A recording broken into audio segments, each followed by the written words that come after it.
3 doesn't want to let that happen. We have pivoted the point of view we're taking. We'll be looking at it from Renzo's point of view for this one, getting into the mind of a player who's on an absolute tear in this tournament. But the leads have changed, actually, from Leonardo's side.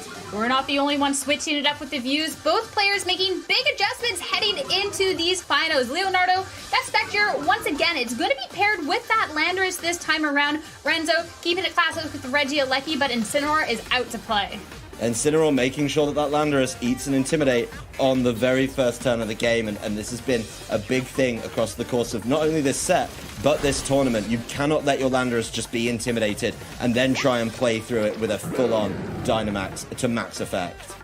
Yeah, a lot of pressure coming out from this Regieleki as it goes into the Spectre, and Spectre gets the opportunity to go back for a taunt, but free of any pressure from a potential parting shot, which the Incineroar we just got to see did go for it. Leonardo just gets to set up very freely. We've seen this time and time again with a Swords Dance. These Landorus is not being pressured and being able to get that attack boost, and that's going to be so helpful against a team relying on this double Intimidate. That's something I think Leonardo really needs to get his Landorus playing properly, because he knows there's so many Intimidates coming through. Very wise to use the taunt to make sure the parting shot didn't land on him there as well. And just being able to put his Landorus in that winning position. It's been actually, I'd argue, the first time in the set I've looked at Leonardo's Landorus and thought, that's the one that's going to win. That's the one that's going to be able to cause the problems. And it's got a couple turns, you know. Yes, Incineroar might be able to come back in, but that's the one. Now, if this Landorus starts going for it this turn, Leonardo could put himself in a very early advantage. Not going for it quite yet, though. Holding out, looking for something better, but in return, that means the Spectre is going to be going down to a Volt Switch from Renzo. So Renzo getting the opportunity now not only to be picking up a key KO, we've seen how little that Spectre has been earlier, but also getting an Intimidate onto Leonardo's Landorus here. It is out of max, though, and that means it can go for another Swords Dance. That is very cheeky from Leonardo's Landorus, knowing it wasn't in danger from taking any big damage that turn, knowing that Intimidates were going to keep coming back. He's saying, you know what, I'm tired of this. I want to be attacking with a positive boost to my attack. I'm going to get another Swords Dance in. That's exactly what it does. And now that Landorus is actually terrifying. It's at +2. It's going to take multiple switches now to get that back to neutral, and while you're getting it back to neutral, it can start throwing down attacks. So this may force Renzo's hand a little bit. Renzo does have the kind of at least saving grace that, hey, his Landorus hasn't been intimidated once. He can play with it and just do the most damage that you'd usually do without the Swords Dance boost. But Leonardo's is going to be able to pick up knockouts left and right if it wants to. So that's why you're seeing the same thing we've seen throughout huge portions of this tournament, a Dynamax Landorus. What a shock in these finals here. And Renzo just going for the same thing. But, I mean, you said the footy isn't too bad with Renzo's. Landorus, of course, can't be intimidated down, but it's certainly not appreciating being the worst of these two Landoruses at this point. It's not at a negative, but it's staring down a Landorus that is very scary with a still at a +2 after these Swords Dances and Intimidates happening. And Renzo realizing that, not wanting to risk anything, going for the max guard. And what a nice max guard. Leonardo targeting into it with the max airstream, which means no airstream boost on his end, and getting Renzo the opportunity to start setting up his own Moltres with that nasty plot. But Leonardo, same idea, going for another turn to set up. It might be the game of the Landorus, the whole tournament, arguably, of the Dynamax Landorus. But these Galarian Moltres are saying, we're here to play as well. We're going to draw some attention with the nasty plots and making sure that we're a factor in this game. Now, this makes both trainers' decisions rather difficult. If you ignore the Galarian Moltres, it's going to start dealing huge damage with Fiery Wrath. And you've got to remember, this Landorus over on Leonardo's side has been moving first so often, and getting that speed boost could be a huge factor before Renzo is able to do anything. Huge damage is exactly what we're seeing. Airstream bringing this Landorus so close, but all it needed was that boost for the partner Moltres, and the Fiery Wrath is going to be picking up this KO. And Renzo, I mean, that was the first turn of Dynamax with the max guard, second turn being taken out and unable to capitalize at all, and Leonardo airstreaming his way to try and be picking up this match. It's another one of those games where the Landorus doesn't get to do anything, and it's going to be really, really difficult to come back from that if you're Renzo. Needs to find an answer, and yes, his Moltres was left alone in that turn, probably feeling pretty good about that, but he's going to need to do something because there's one more turn of the Dynamax Landorus over on Leonardo's side, and that is looking very, very scary. Something to think about when you're planning this one out is how the speeds have been playing into this. And it's been Leonardo's pretty consistently moving first. I think they are actually trained exactly the same way, but Renzo just keeps losing out on that, and that's something you can't afford to do. Absolutely no luck going that way, and just trying to weather this storm here, staying safe, but the Max Quake is going to be targeting into this Incineroar, and I mean, we've seen how strong this Landorus is. Incineroar not able to stand up, so it's going to get the special defense boost. It's getting a key KO, and Leonardo's just running away with this match. I mean, there's nothing to really Renzo can't threaten Leonardo at the moment. This Moltres is safe, but all it has left is this Regieleki, and Leonardo has those speed boosts, has that special defense boost, and is in such a nice position here. Yeah, this one is all but wrapped up. Leonardo's coming out of the Dynamax, of course, but the Regieleki literally cannot touch that Landorus. There is no way that the Regieleki can deal damage to it, so as long as the Landorus, which still has a very, very, very, very healthy attack stat, is on the field, is just going to be able to deal with that Moltres, then you can deal with the Regieleki after the fact. So definitely a better position right now for Leonardo. And of course, he has one more Pokemon hidden away in the back if something took a dire turn for him. So feeling really good on this one. Well executed on the Landorus. It really came down to that Landorus versus Landorus turn where, they're both very, very fast, but being able to go first, get that speed boost from the Max Airstream to then get your Moltres to follow up and make sure that the knockout comes through. So important. And look how useful that crazy attack stat is in making sure that Moltres doesn't get to play.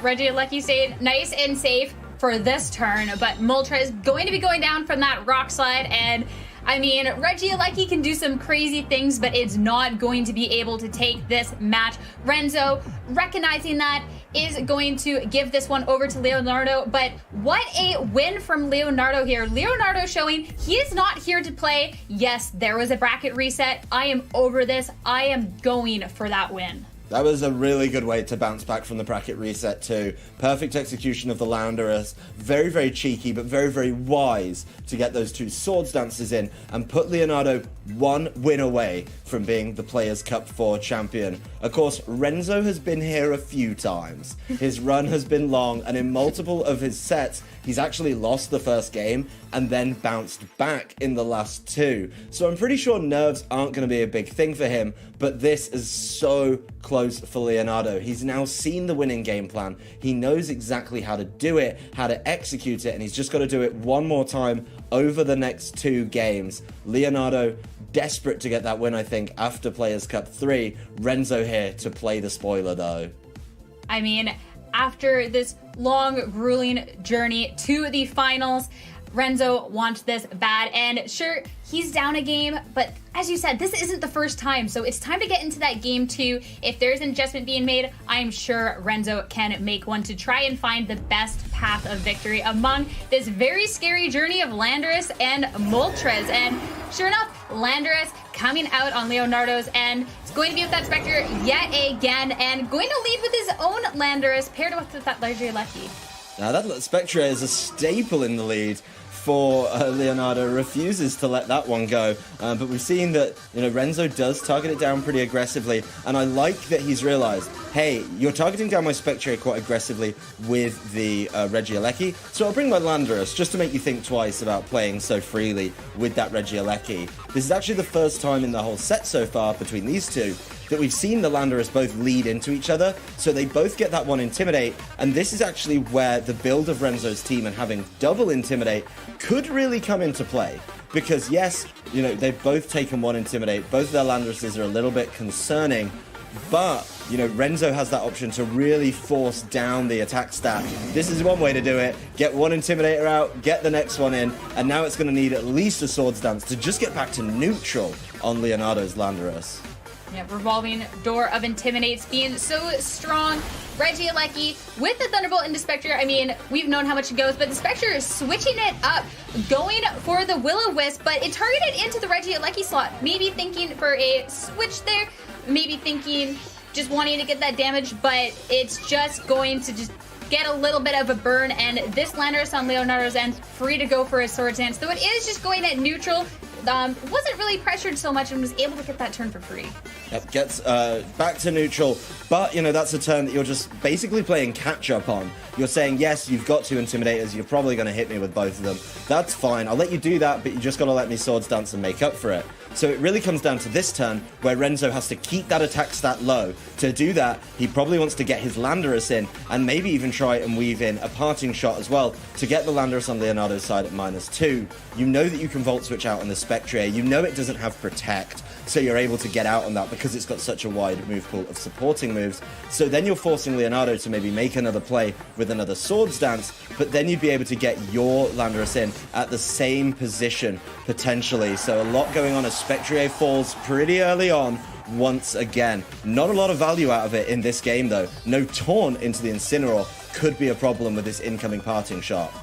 Yeah, only thing it was able to accomplish was that Will-O-Wisp, and we'll see if there's an impact later with the damage that deals up, but I couldn't really imagine so, and this Regieleki going for the Volt Switch, of course, means that we get that free pivot into Renzo's Landorus, and Leonardo, yet again, in a position to start looking to set up even further, just trying desperately to get that attack stat up, but it's no use. Renzo, with that Incineroar, going for the parting shot, drops that attack, gets the pivot back out, and having the Intimidate option yet again in the back. So really just trying to do what he can to neutralize this Landorus on Leonardo's end, and doing a really good job of it. That Landorus weaved in 2 Swords Dances in the last game, and it really hurt Renzo, so he's not going to let him do it again. He's going to make sure that he keeps those Intimidates going, those parting shots going as well, and that's been working really, really well. So really smart play by Renzo, making the adaptation, learning from game number 1 of this set in particular, and his Landorus is already in a great position. His Landorus is already feeling pretty good about where it is and what it might be able to do, so I like that Renzo's just going for it now, and Leonardo has to worry. Okay, is he going to be messing around with Volt Switches or manually switching in the Incineroar? Just has to think twice before even trying to go for something like the Dynamax, because he knows that Renzo still has switching options, still has the Incineroar in the back that could come in and intimidate you, and you don't want to be that Landorus caught short when you're Dynamaxed and you have a lowered attack stat, because once you Dynamax, you don't have Swords Dance, and you can't get your attack back up to where you want it to be. As well, Dynamaxing that Landorus means it can't intimidate one on Renzo's end as well, but Leonardo feeling good about going for a Dynamax here, wanting to start applying that pressure on, and it is going to be that Landorus, so deciding, you know what, neutral is okay. Maybe there's not going to be a switch, or maybe just being able to get these Airstream boosts is going to be worth it, so is going to be going for the max, but of course, I can see where this one's going. Yeah, I think we've seen this one before. Double Dynamax Landorus once again in this set. But they are, of course, the focal points of these teams, and they've been so effective throughout the course of this tournament. It's no surprise that they're not making a crazy mix-up in this one. A gentleman's agreement between the two Landorus. They've said, you know what, we're both at neutral attack, no drops present on either of us. Let's just go for it and see what we can do. No Protect, though, from the Galarian Moltres as Regieleki's going for it. That's it. Huge hit into the Moltres, and Moltres has been such a key Pokemon, and being able to just pick up that one-hit KO, so big. Renzo getting to actually go first this time around as well with the Airstream into Leonardo's Landorus, so we were talking about this besides, but finally being able to just go for it and apply the pressure. Airstream coming back from Leonardo's and targeting down Renzo's Landorus, so it is going to be doing quite a bit of damage since, I mean, it's not at a negative with these Intimidates anymore, but that is a big turn and a really big KO on that Moltres. Getting rid of that Moltres is really, really important, I think, for Renzo, because it now leaves Leonardo with his last 2 Pokemon. That means there's not going to be any more switching around. One of those is the Regieleki, so it's just the Landorus that Renzo has to worry about, as long as he can keep his own Landorus alive for this. You know, the Regieleki is going to be so easy to deal with as the Landorus. And looking at Renzo's menu, he knows he's down to the last two, makes this manual switch, which probably should make this a really easy endgame for him as the Incineroar comes in. Finally lands that Intimidate. You know, I like that he went for the Thunderbolt to force him down to the last two, meaning this Intimidate is going to stick. Of course, at least on the switch in, though, this Incineroar is going to be taking a good amount of damage. It's followed up, Leonardo winning that for this time around with this speed, but after that Intimidate, unable to be picking up this KO onto Renzo's Landorus, so it is going to be sticking around for at least one more turn of trouble, and trouble it is. Airstream coming out to start dealing with this Landorus on Leonardo's end. And that's why you have two Intimidates, so you can leave one on the field and switch one in when you need it. Getting that Incineroar in at the right time, absolutely vital. It obviously is a speed tie. Both of them have gone first now at different points of this set. And look at Leonardo's there. Wasn't able to get the knockout because of the Intimidate from Incineroar. So Renzo leveling it up in a very, very well played game number 2. And you know what it means? It means we're going to game 3. And Players Cup 4 for the video game has come down to a best of 1. It doesn't matter what's gone before. Doesn't matter how long your run has been. It's a best of 1. This decides who our Players Cup 4 champion is. Phenomenal game in this set alone. A really good game from Leonardo. A phenomenal game from Renzo. Both either could do it. And it's just going to be, I think, a matter of 1, maybe 2 turns that's going to decide who takes this championship. I feel like that's what it's been every time around. Each player switching up the plans a little bit, bringing the same Pokemon. We've seen that Registeel is benched for a long time. Galarian Moltres is the way to go. But just 1, 2 different turns making all of the difference. And on this game, Renzo utilizing those Intimidates, getting the parting shot, and being able to just make it so Leonardo was always having to boost, get those Sword Stance to recover, not even get ahead. Just put him in such a good position to then just max his own, get that pressure on, and be able to neutralize that Landorus threat. And I mean, we'll have to see if he can do it again in this game 3, or if Leonardo is going to be taking this down.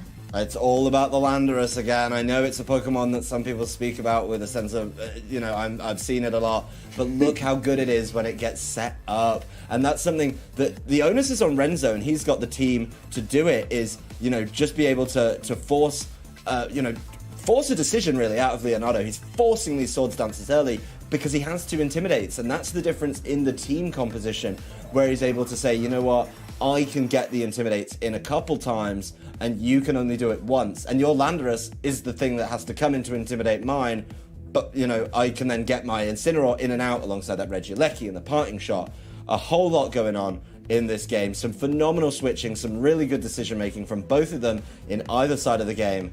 And it's just going to come down to game 3, the equivalent of a best of 1, to crown a Players Cup 4 champion. This is what it all comes down to. 2 very different but very phenomenal runs from these 2 very skilled players are going to come down to this one last match. We're going to see that Spectre Landorus out on Leonardo's end once again, but Renzo switching up a little bit. There is going to be an Intimidate, but it is going to be from the Incineroar, as it is going to be leading off this match with that Regieleki. Yeah, very, very wise there to switch it up to the Incineroar, I think. Save your Landorus. It was so key last time that your Landorus stayed safe. And just being able to, you know, maybe try and get another Intimidate down once again. Force out the Sword Stances. That's going to be absolutely essential. And the Spectre actually leaving the field this time.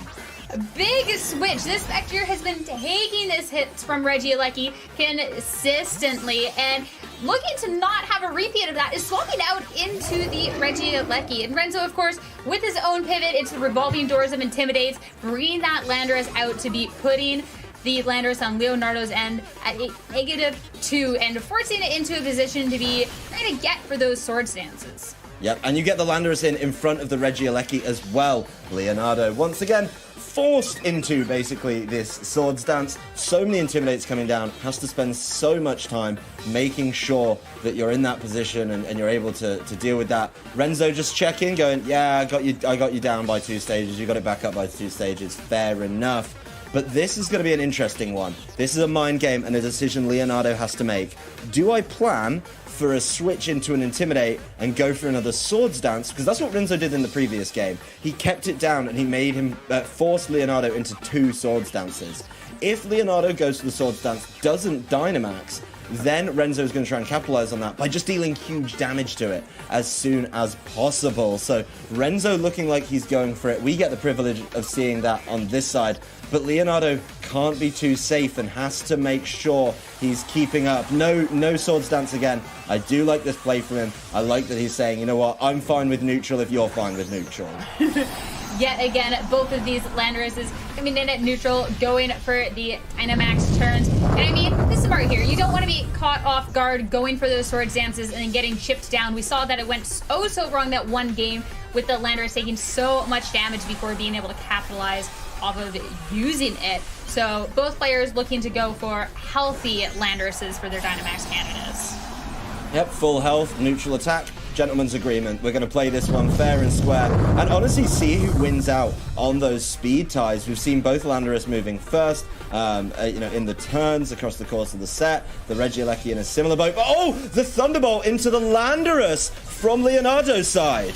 Leonardo not trusting the Landorus to be staying out on the field, targeting into that slot, trying to catch something like that Moltres or the Incineroar on this switch, but unable to do so as Renzo did max that Landorus, which means Leonardo's Regieleki went down for nothing, but in return at least is going to pick up a critical hit. This Airstream from Leonardo going to be dealing a good amount of damage despite not having any attack boost. Is going to be taking that hit in return, but that was a really big deal.